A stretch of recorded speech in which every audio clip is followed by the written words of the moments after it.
find it appropriate to share. And I don't know if you're familiar with the practice called mysticism. We have Jewish mystics and Christian mystics. We have the Sufis, our Muslim mystics or Islamists. The thing that is so powerful about the language of those who practice mysticism is that it unites us. When you read what they have to say, it's hard to figure out which religious tradition they are bound to. And I find that to be very beautiful. I want to share with you the words of Christian mystic Julian of Norwich. All shall be well, and all shall be well, and all manner of things shall be well. For there is a force of love moving through the universe that holds us fast and will never let us go. Enjoy your meeting.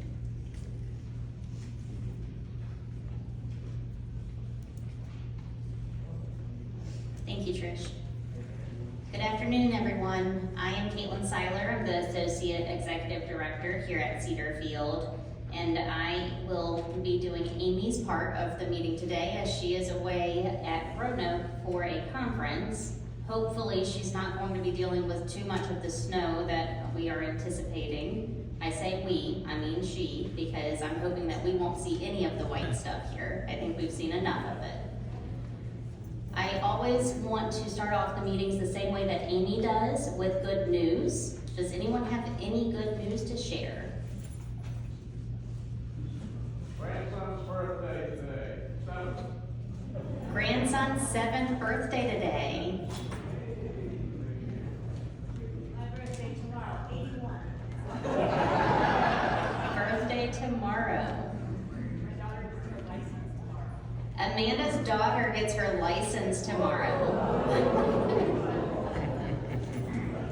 My daughter at UVA has been accepted in their semester abroad next year. She'll be in Valencia, Spain this time, 2020. Valencia, Spain. Wow.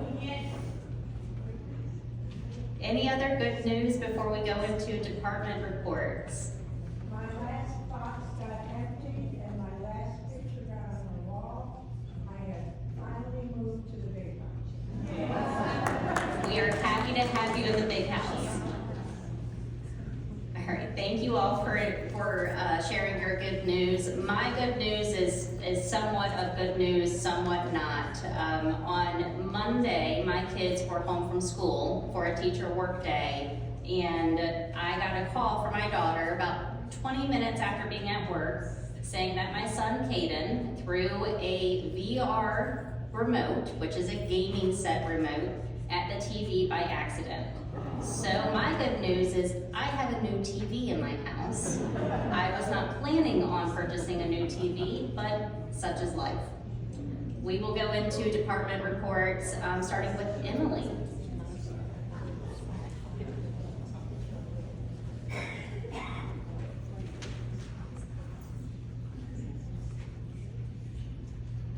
Hello everyone. What a beautiful sea of red. I really had to dig in my closet. I felt bad apparently, and I'll have to tell my husband that I have to go on a shopping spree to get some more red items for my wardrobe. So if any of you bump into him, just let him know it's for a real, very valid reason that I need to do that shopping.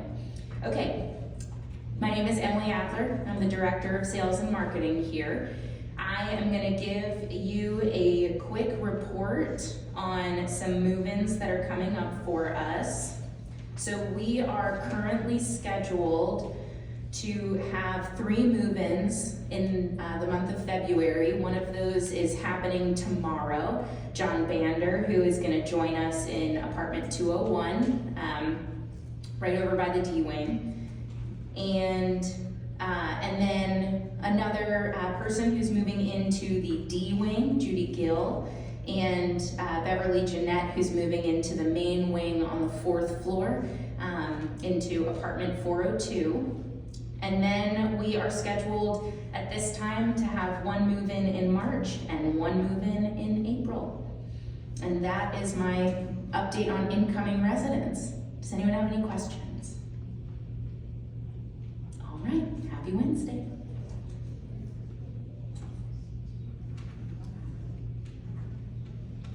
Health Services, Brittany and Lauren.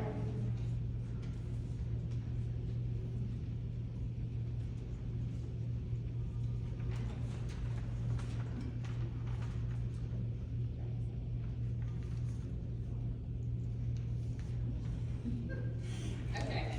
Good afternoon, everyone. I am Lauren Burnett, your Assisted Living Administrator. And the first thing on our agenda today is to introduce to you all our new Director of Nursing, Miss Jackie France, who stands over here.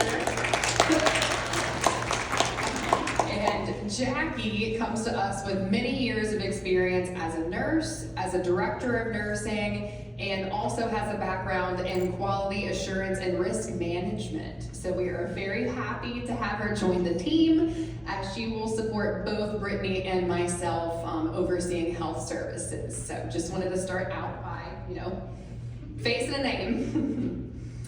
And secondly, wanted to mention that us as the health services leadership will be having a family forum breakfast at the end of March, I believe the last Friday in March. And we try to do this on a quarterly basis as a touch point for families of health services to be able to come meet with us, and we give updates on things happening within the household, and also allows them a chance to ask questions, give feedback, things along those lines, over a lovely pancake breakfast. So that is on the books, and we'll be sending out more information on that shortly.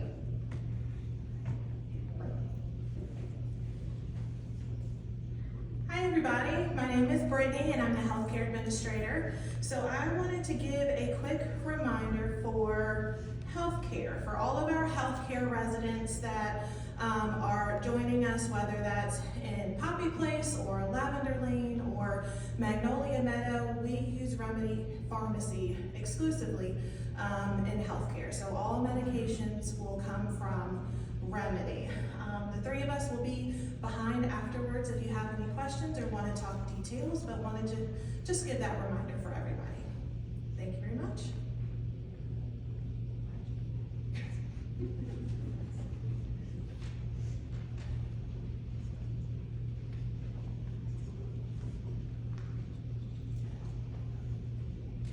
I obviously am not used to Amy not being here because I forgot that I'm the one that's supposed to come up and bring the rest of the individuals up. So next up is nursing with Jean and Ann. Is Jean here?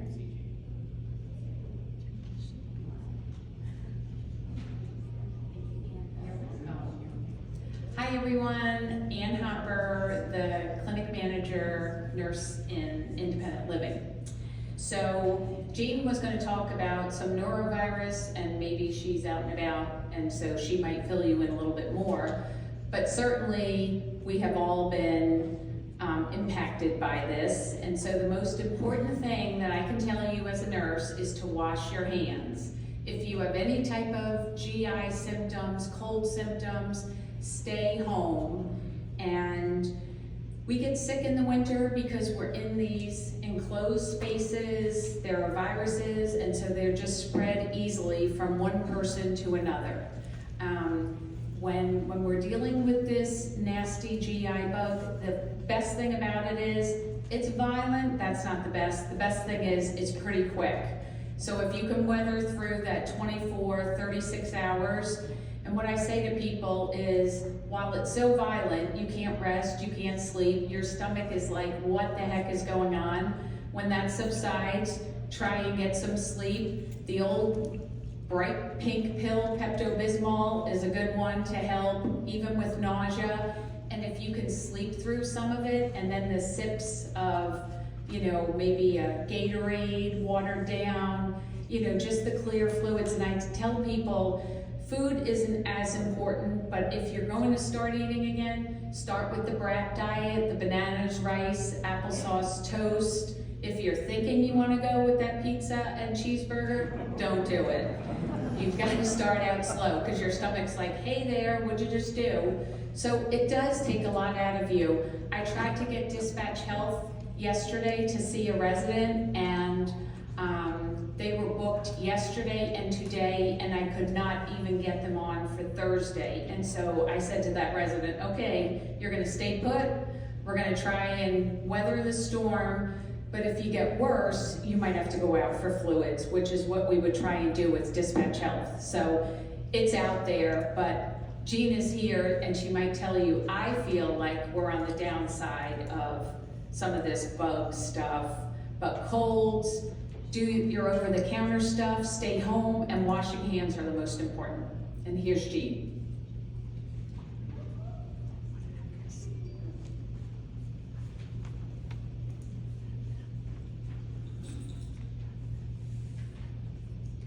Good afternoon. My name is Jean Macklin. I'm the Education and Infection Control Nurse here at Cedarfield. Many states have reported outbreaks with gastrointestinal symptoms caused by the norovirus in schools, in prisons, on cruise ships, restaurants, hospitals, and long-term care facilities, to include Cedarfield community. Norovirus is also referred to as the stomach flu. It is contagious, and it's an infection caused by the virus called the norovirus. The most common symptoms are a sudden onset of nausea, vomiting, diarrhea, and stomach cramping. Other symptoms are fever, muscle aches, chills, headache, and fatigue. The symptoms usually last from 1 to 3 days, and anyone can get sick from the norovirus. And just like other viruses, there are different strains. So people who have been sick with the norovirus, they can get it more than once. People can become infected by eating food or drinks that are contaminated by infected food handlers, touching surfaces or objects contaminated with the norovirus, and then touching their mouth before hand washing, or even by having direct contact with a person who is infected, and then touching their mouth before actually washing their hands. With this said, the key to preventing the norovirus is good old-fashioned hand washing. Washing your hands with soap and warm water for at least 20 seconds. Science has found that hand sanitizer is not effective against the norovirus. It cannot penetrate the protective covering of the virus, but good old-fashioned hand washing can. Treatment, there's no specific medicine or vaccine for norovirus. It cannot be treated with antibiotics. Drinking plenty of fluids, such as juice and water, is encouraged to prevent dehydration. Throughout the Cedarfield community, approximately 60 residents and team members have reported to have had GI symptoms. There were 3 confirmed cases of norovirus. The majority of the cases have been in assisted living. The Virginia Department of Health, they are aware, and they continue to be a resource for our community. To help contain the spread, we have suspended communal activities and dining. Those activities can resume once there have not been any new cases for at least 48 hours. We are happy to report that Morning Glory can resume dining and activities this evening. The Garden Grove 3rd and 4th floors continue to have new cases. Preventative measures to stop the spread include encouraging everyone to wash their hands with soap and water for at least 20 seconds, especially after using the restroom, sneezing, coughing, and before and after preparing food. Staying home when you're sick, and to refrain from preparing food for others while you're sick for at least 2 days after symptoms stop. Are there any questions? Yes. Some of the assistant living residents are coming into the dining room in main dining. Is that okay? Some of the AL residents are coming into main dining. Is that okay? We have discouraged the residents from assisted living from doing that.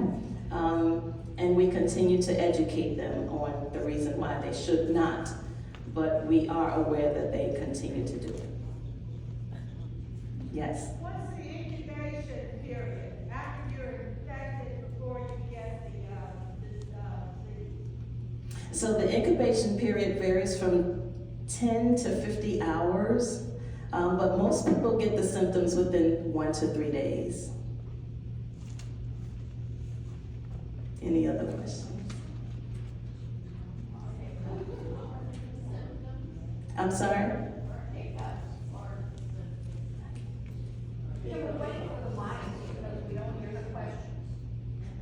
Are hiccups part of the symptoms? I haven't heard that hiccups are part of the symptoms.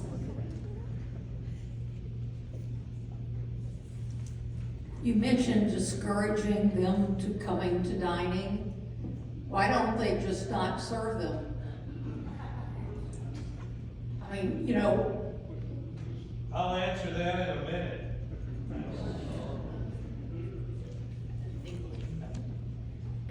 So for our residents who are exhibiting symptoms, then we do have precautions that we take as far as putting them on contact precautions and isolation within their room. We can encourage our residents to remain in our Garden Grove areas, but we cannot control whether they leave that area or not. If they are not exhibiting symptoms, then they have the freedom to be able to leave the area just like anybody else. What we are encouraging is for all of our residents to let us know of any symptoms that they are presenting with. That way we can put the proper measures in place. The important thing to remember with norovirus and GI is it's not like COVID where it was airborne. So just because you see somebody from assisted living doesn't mean that they are automatically going to spread that virus to you. But as Jean had said, just continue to wash your hands before you eat or before you touch your mouth.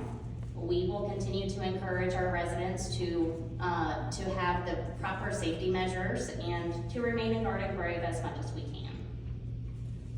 I had heard, I was at the clinic today, I heard that the virus has been contained to a certain area. I had heard that the virus has been contained in a certain area. So as of right now, the virus is mainly assisted living and our Morning Glory. Now Morning Glory has, as of today, been able to go back to communal dining and communal activities. But the majority of the residents have been in assisted living. Any other questions before we move to our next individual? All right, thank you. James Hicks.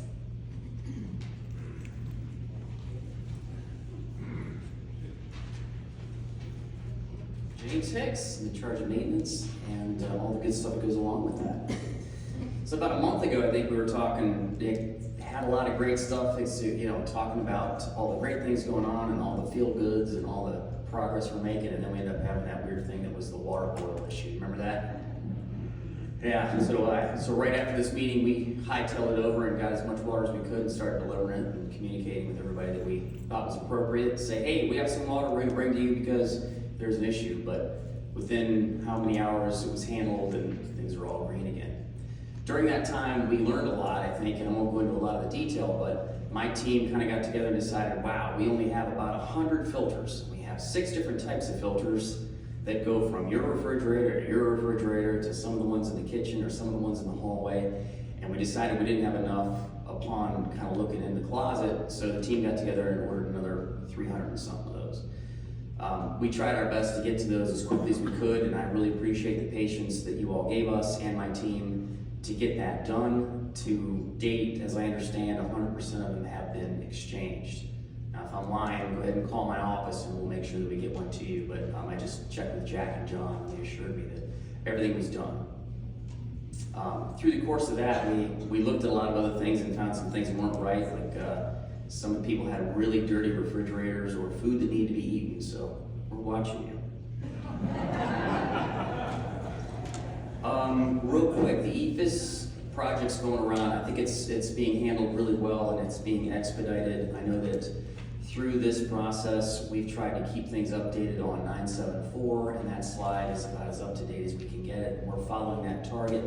It's going really smooth. Neil with James River Exteriors should interface with all those that are like ready to be done. So he'll knock on your door and say, hey, yo, we're getting ready to start your project. We're gonna need to move some of your furniture and take your window treatments down and yada, yada, yada. So I hope that that communication's been clear and concise. Every time I talk to Neil, which is weekly, he tells me that things are going along smoothly and we haven't had too many hiccups.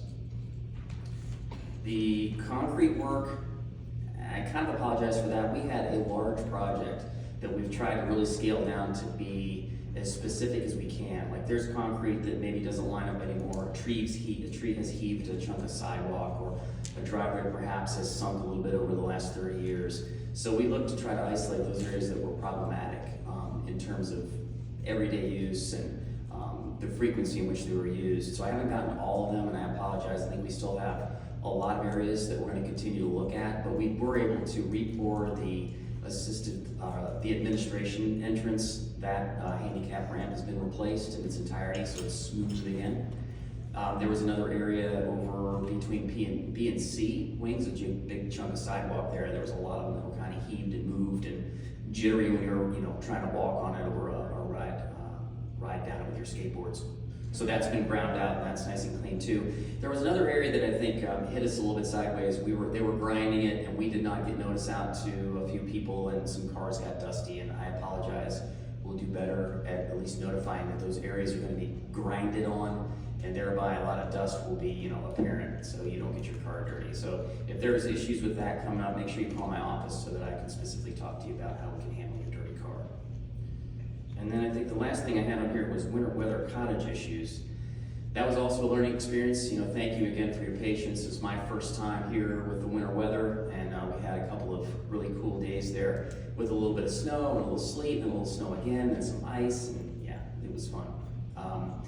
We looked at keeping it specific in terms of safety, obviously, and priorities. So there's a new map that I'll have published here soon, and probably on wherever it is we put it so y'all can see it, but it's gonna really show the focus that we're gonna have with our contractors and our team to make sure that every entrance that we tell you is gonna be safe to enter and exit will be safe to enter and exit. I guess the biggest thing with the cottages, I think is what my notes said, if I would just read them, was the condensate issues that we had with the heaters.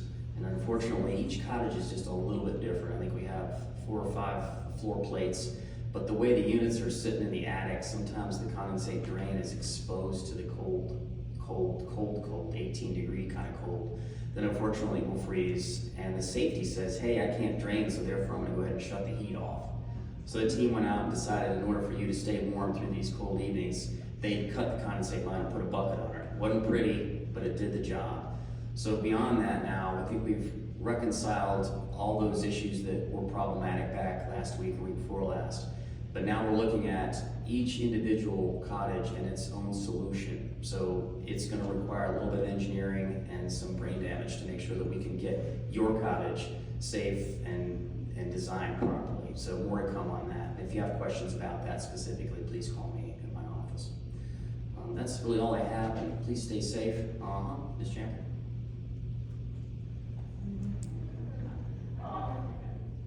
On the EFIS, say they plan on coming in on Friday and moving your furniture and doing the windows. How much notice do you get? How much notice do you get as a resident? I'm sorry? How much notice do you get? Yes. I'd have to ask Neil. Generally, he doesn't say, hey, I'm here to do it today. He usually gives a day or so, but I'll look into that deeper. It's a good question.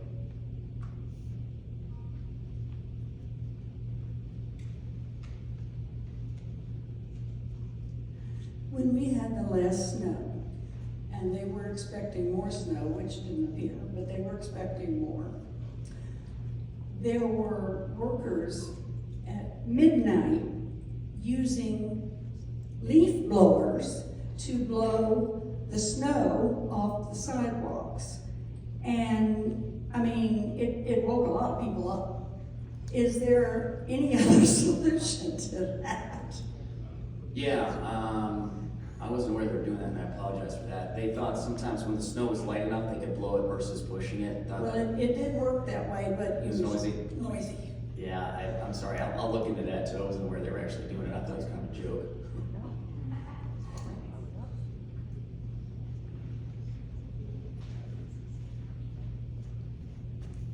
No solution yet. Yes, you were asked about the minimum humidity that we can expect in independent living, excluding the D-wing. Do you have any answer to that yet? I don't, I'm still working on it. Can you control the humidity at this point? To some degree. Define to some degree, please. I'll have to get my notes and talk to you after this if you have time.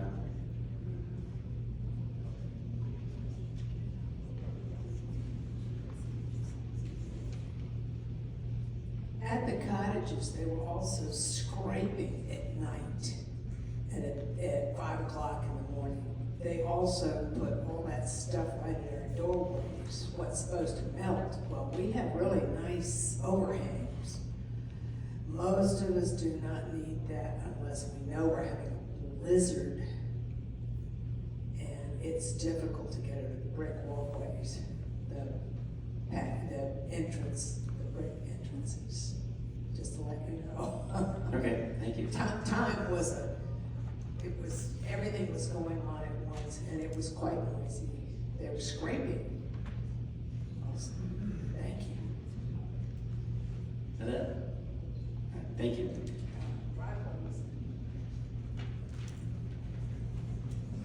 Thank you, James. Next up, David Taylor. Wow, from weather to taxes to budgets and information updates. All right, everybody get their tax letters?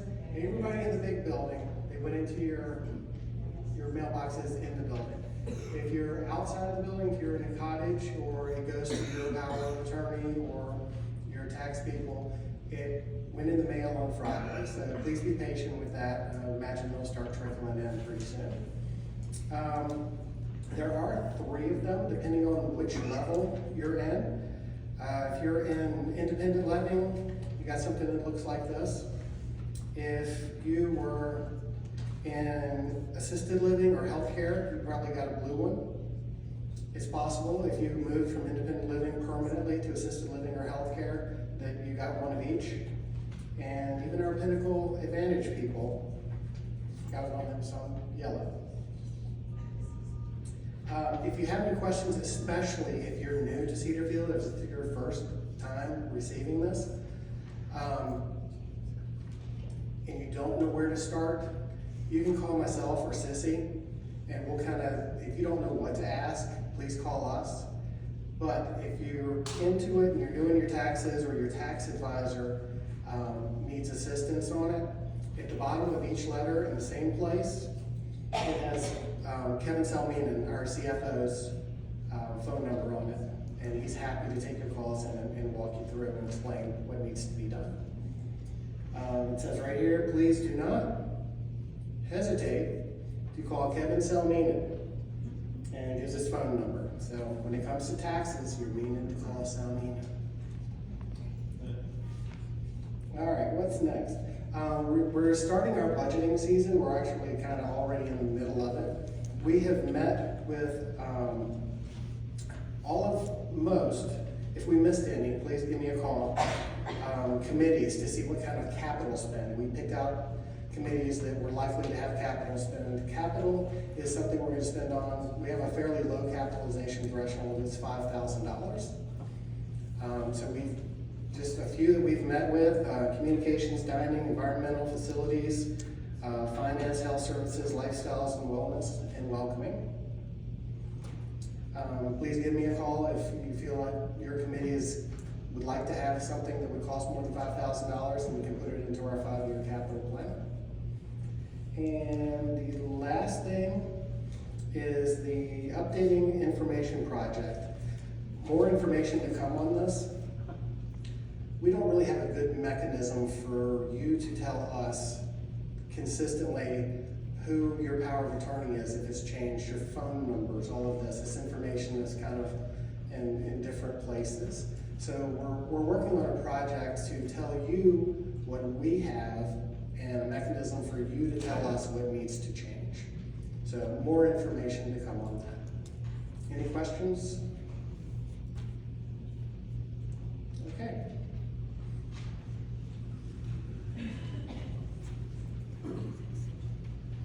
Thank you, David. Next up, Neil.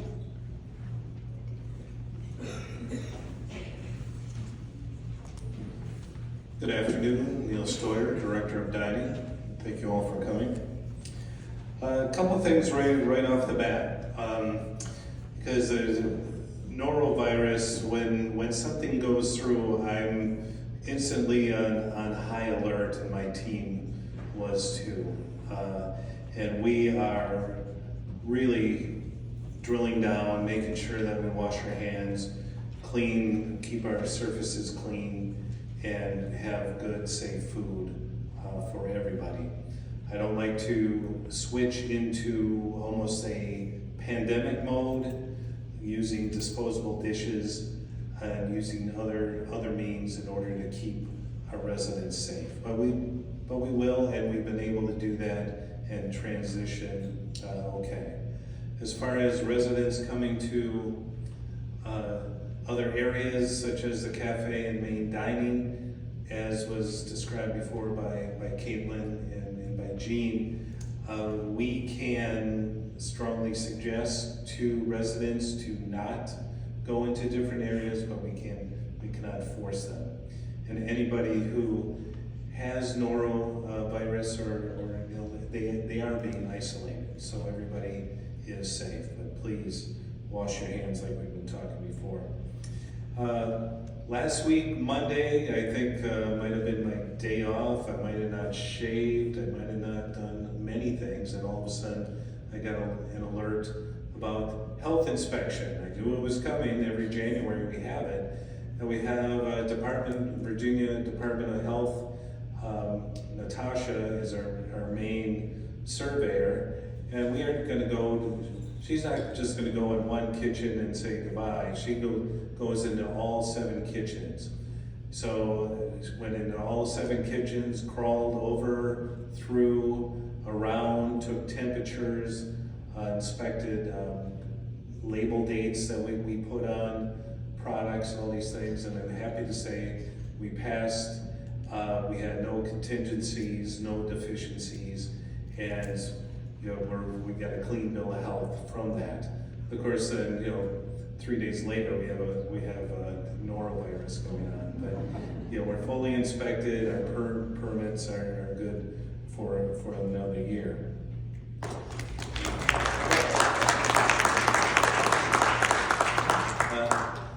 Destination dining, if you all noticed, we're back in Paris this week, so we have come full circle.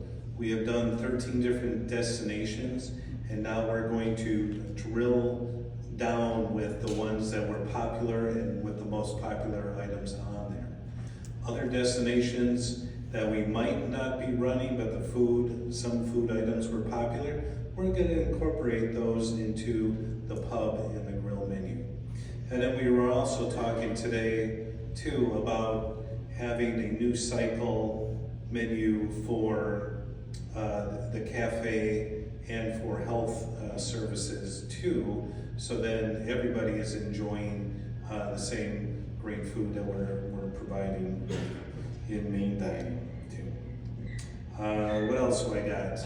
Let's see, Marta, how old are you gonna be, or are you gonna, we got the Super Bowl party coming up this Sunday. And you still have your cheerleading outfit. What about Denise? Where's Pakula? Where are you at? All right, so we need the same kind of spirit as last year, especially since Miss Denise's team happens to be in the Super Bowl again. But please join us on Sunday. We're coming up with a whole host of other events and special events. we're looking forward, you know, we get a little taste of warm weather, and suddenly my team is like, what fun things can we do? So keep checking all the channels and on your Touchtown app, and we'll keep you abreast there. As usual, my door is open if you have any questions or anything like that, and always happy to talk with you all. Any questions for me at this time? How come some people got 5 shrimps Wait for the microphone. The other night, and some of us only got 3. Well, like. And actually, that was the best part of the whole meal. Okay, well, thank you for that. I'm not sure I can, I mean, in the discussion I had today too, because I think you might have had a comment about when I did takeout and I had a bell pepper, when I did takeout upstairs, I got a half a bell pepper, but when I went in the cafe, I had a whole bell pepper. And so the task is to always be consistent. It shouldn't be because Jack is working on Mondays, you get 5 shrimp, and Joe is working on Tuesdays and you get 3. So looking at standards of consistency, because it's also as a director and somebody who's trying to hold together the budget that Mr. Taylor has given me, I'm very happy just to serve 3 shrimp.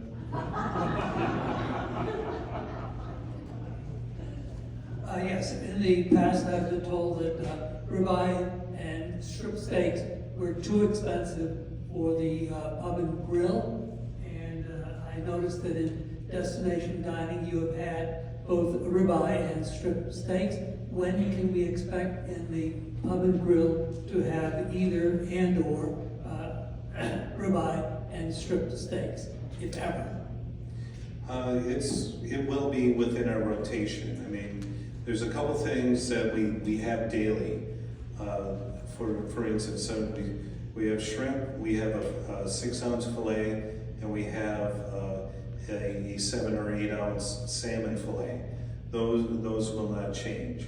What we have to look at as a whole is what the costs of things are and make sure that we are preparing it's all about preparation and storage. If we are preparing the right amount of food, we don't go over budget. If we're overproducing, of course. It's so different than you trying to run, you know, your household, your apartment with the amount of groceries and things that you buy. Again, when can we expect ribeye and or strip steaks in the pub or the grill? It will be on the rotation. I don't have. Define rotation, please. 5 weeks.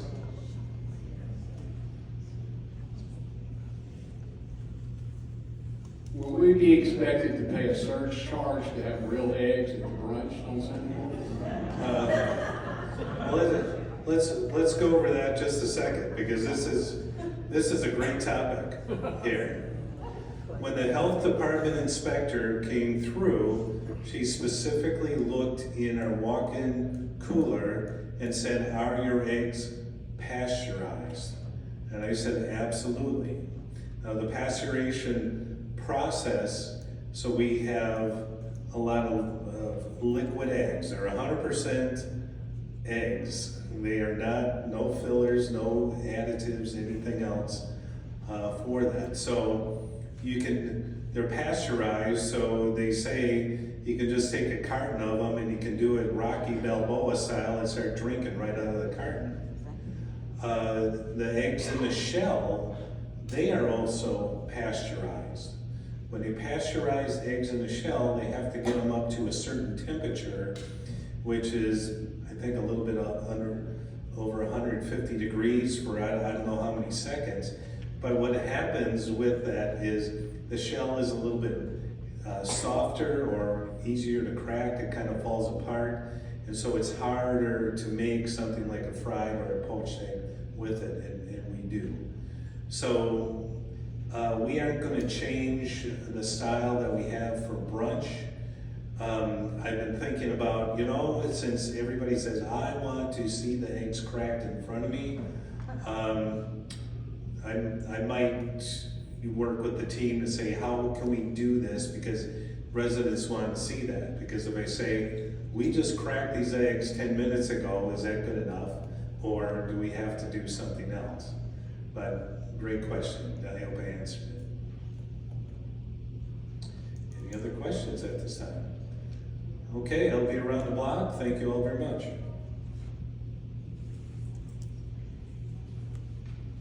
Thank you, Neil. Next is Sharon with housekeeping.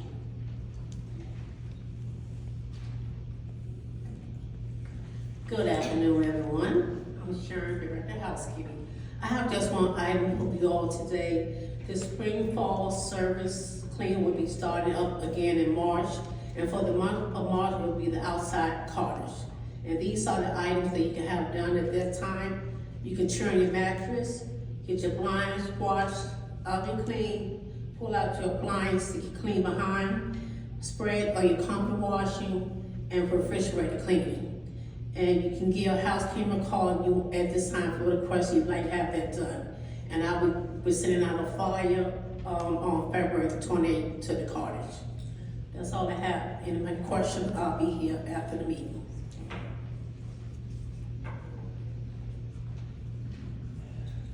Thank you, Sharon. Florence Brooks. Good afternoon, I'm Florence Brooks, Director of Resident Life and Wellness. It's our practice at Cedarfield to review independent living resident rights on an annual basis through a community forum such as this. In addition, you can find these resident rights in the appendix of your resident handbook, and they can also be located online through the Commonwealth of Virginia State Corporation Commission Bureau of Insurance. So this is just bear with me as I go through these. Residents are afforded the following rights: to self-organize. Residents shall have the right of self-organization. No retaliatory conduct is permitted against a resident for participating in a resident's organization or filing a complaint. Residents have the right to receive copies of submissions. A provider is required to provide all prospective residents with a copy of the disclosure statement at least 3 days prior to the execution of a continuing care contract. A provider is required to give the Residents Association a copy of all submissions made to the Commission, and a provider is required to make available by written notice a copy of the annual or amended disclosure statement. Residents have the right to attend quarterly meetings. The Board of Directors or its designated representative is required to hold meetings with residents at least quarterly. Residents must receive 7 days' notice of each meeting. Residents have the right to participate in free discussion of issues relating to the facility.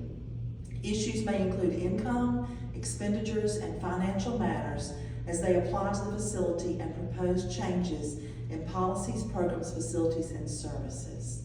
Residents also have the right to receive notification of a change in the chief executive officer or management firm.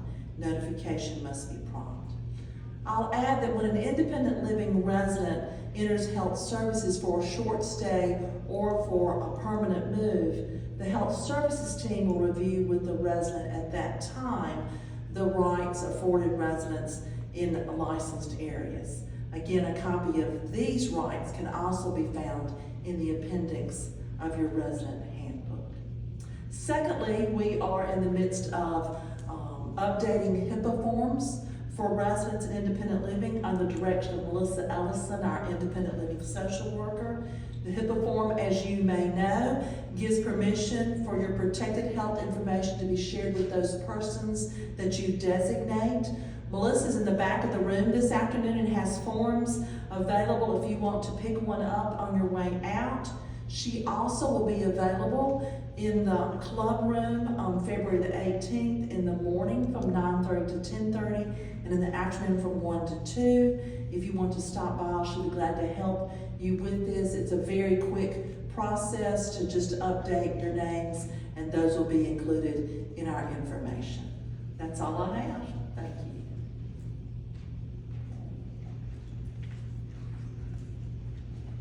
Thank you, Florence. Next is Betsy with philanthropy.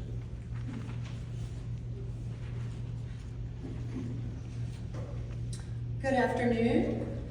I have the pleasure of serving as your Director of Philanthropy. And I'd like to spend a few minutes today just talking about the Cedarfield Charitable Funds. As I mentioned last month, there are 10 different funds at Cedarfield that are designed to bring flourishing to this community in various ways. And this might be through the Scholarship Fund that recently awarded scholarships to 6 different team members who were pursuing continuing education and professional growth, or through the Samaritan Fund that ensures peace of mind and stability for our most vulnerable residents, or through the Angel Fund, which I think I mentioned briefly last month, but I'd really like to highlight it in more detail today. The Religious Life Committee of the Residence Council, along with the chaplains, established the Angel Fund a number of years ago.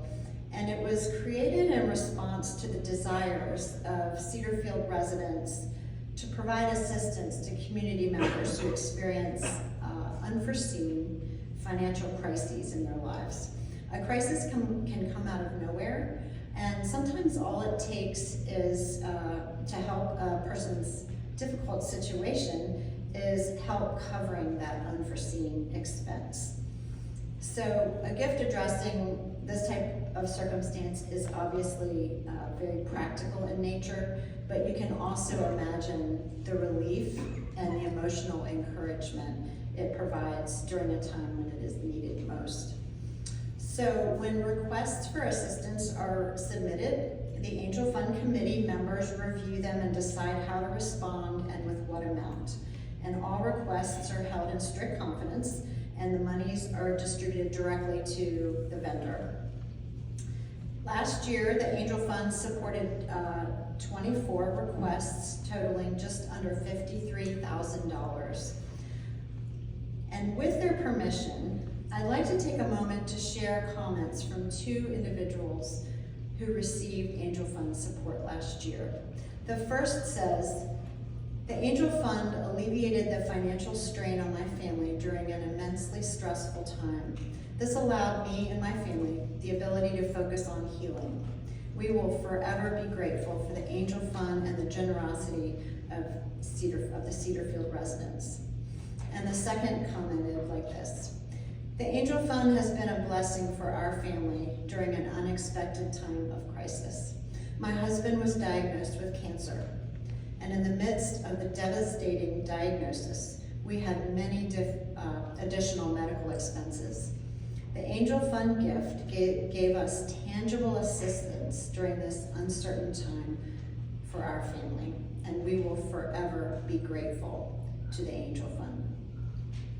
So donations to the annual fund are of course gratefully received at any point during the year, but there's a special appeal taking place this month. And so I would just like to extend an invitation to you to consider participating by making a gift at this time. And thank you to those who have already responded. You may have received a brochure in your box, and there are some located throughout the community that looks like this. And if you'd like to make a contribution, you can refer to this brochure for exactly how to do that, or take a look at Channel 974 on my Cedarfield for details. So thank you in advance for your consideration. Once again, I look forward to getting to know each one of you individually. It makes me happy to stand up here and look around and realize that I'm actually able to now to put together a number of names with faces. But I look forward to the ongoing process of getting to know you, and we'll be reaching out. But of course, please feel free to reach out to me to schedule some time together, or simply stop by my office so we can visit. I'm located on the 3rd floor, B Wing, and I'm here 3 days per week, usually Tuesday, Wednesdays, and Fridays. So thank you all so much for participating in generously supporting Enriching Life here at Cedarfield. Thank you.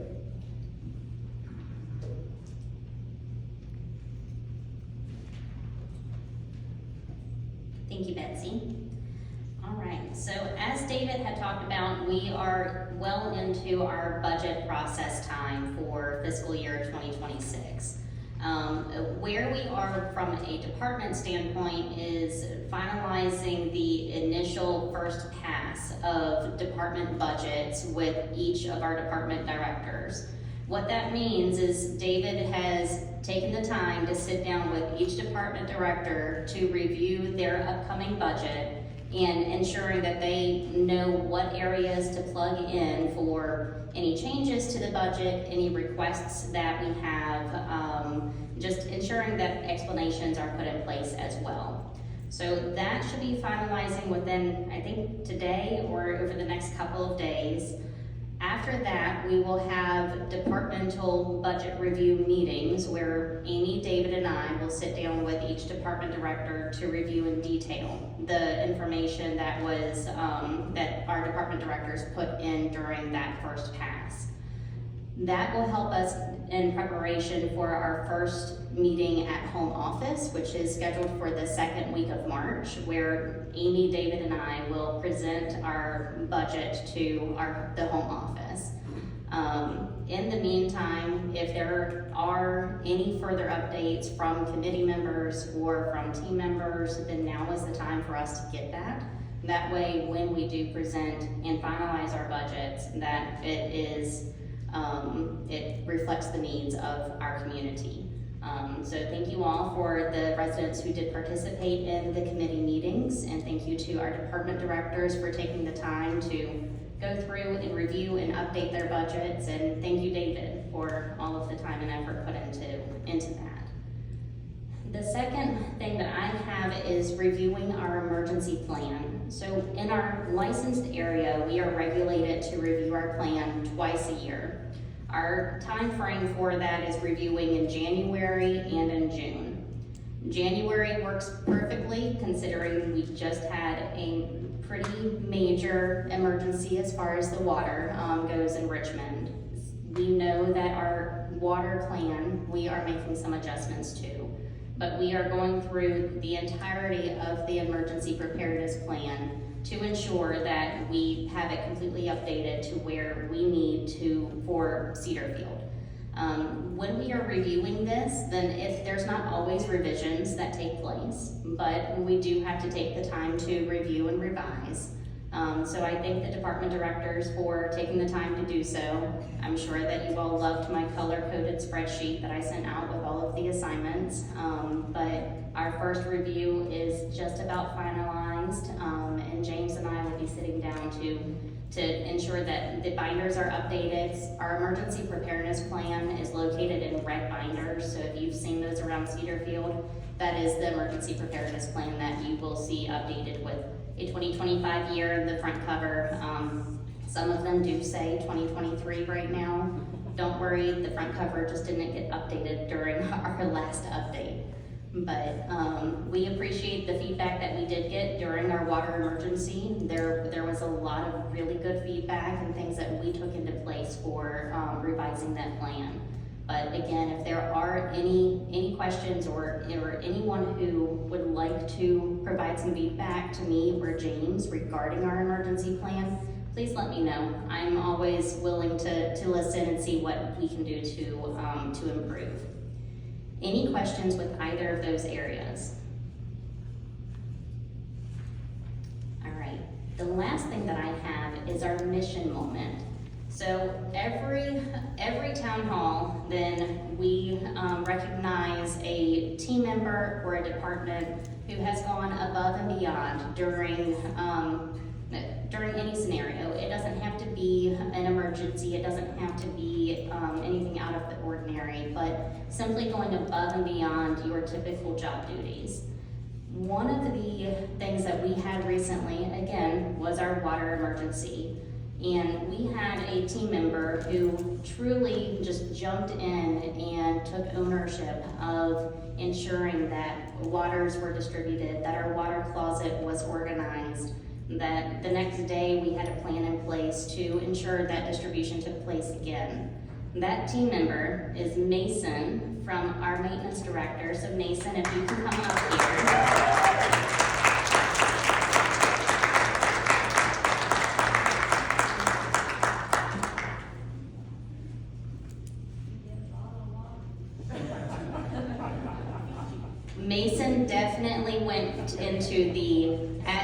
duties as assigned. However, this duty wasn't assigned to him. So he truly did go above and beyond, not just for us, but for you all as well. So Mason, thank you.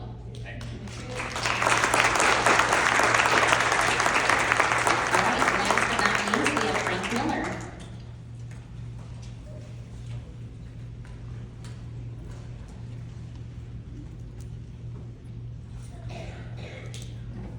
I'm Frank Miller, the President of the Residents Council. I just want to remind you that our next meeting on February the 26th is the association meeting, Cedarfield Residents Association. Everybody gets a chance to vote at that meeting. We will be having the new officers in, and some of the 13 committees will have new chairmen. And I suggest that you take a look in our residents handbook and look at what those committees are, because I'm sure those with committee chairmen, particularly the new ones, would enjoy very much hearing from you if you have an interest in one of those committees. So if you take a look at that and come on the 26th, and those committee chairs will be here, and you'll have a chance to talk with them, find out what the committees do, and tell them if you're interested, possibly become a member of that committee. The last thing, we have received a number of Vision Award nominations. For those of you that don't know what that is, and we got them as of, see if I can find it here, read it exactly. Find it. Turn it over. It's persons who make aid, let me find it. I thought I had it right in front of me, but. Turn it over. Okay. Culture in which age does not define the person. And we have a number of nominations for that.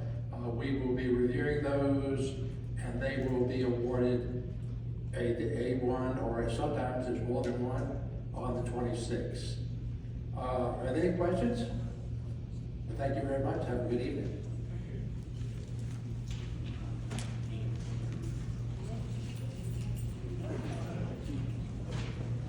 Thank you, everyone. Our department directors will stay around if there's any further questions, but thank you for your time today.